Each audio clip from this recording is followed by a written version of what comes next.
कतिपय नेपालीलाई शाहराजाहरूले बोलेको नेपाली अलिक कस्तो अजीब लाग्दो रहेछ। माथिल्ला तहका व्यक्तिहरू नै भ्रष्टाचारमा मुछिएको देखियो।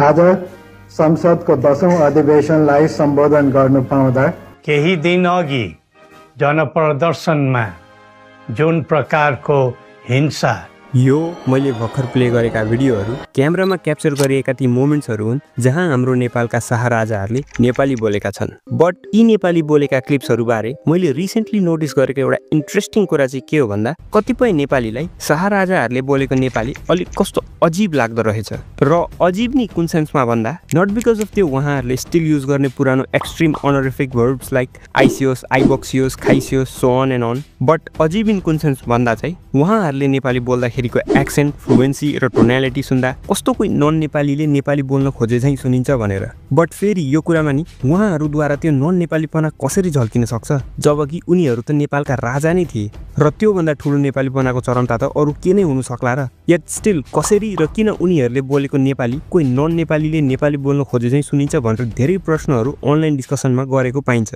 जसको उत्तर खोज्नु जाँदा मैले पाएँ कि रोयल फ्यामिलीजहरूमा यस्तो उनीहरूले बोलेको भाषा अजीब सुनिनु एउटा फेनोमेना नै रहेछ र अलमोस्ट संसारको सबै सोसाइटिजमा त्यहाँको social classes like elite class र पेजेन्ट क्लासले सेम ल्याङ्ग्वेज बोले तापनि उनीहरू बीचमा भाषा बोल्ने शैलीमा अलिक भिन्नता आउनु कमन हो। बट रिगार्डिङ एलिट सोसल क्लासका रोयल फ्यामिलीजहरू बारे इतिहासमा यस्तो केसेसहरू पनि छन् जहाँ उनीहरूको ल्याङ्ग्वेज ओभर द टाइम यसरी इभल्भ भयो कि डिसेन्डिङ सोसल क्लासकाहरूलाई ती रोयल फ्यामिलीजकाले बोलेको सेम ल्याङ्ग्वेज धरि बुझ्नु गाह्रो पर्थ्यो र त्यस्तो हुनुको कारण थियो भनेर भनिन्छ isolation from the other social classes, जसको one of the best example हो जापानिज रोयल फ्यामिली, जसले बोलेको सेम जापानिज डिसेन्डिङ सोसल क्लासको कमनर व्यक्तिलाई बुझ्नु गाह्रो पर्थ्यो किनकि जापानको रोयल फ्यामिलीलाई पनि त्यहाँको शोगनले बाहिरी समाजबाट आइसोलेट गरेर राखेको इतिहास पाइन्छ। सिमिलर टु नेपालका राणा शासकले शाह परिवारलाई बाहिरी नेपाली समाजबाट अलमोस्ट 1 शताब्दीसम्म आइसोलेट गरेर राखे चाहिँ।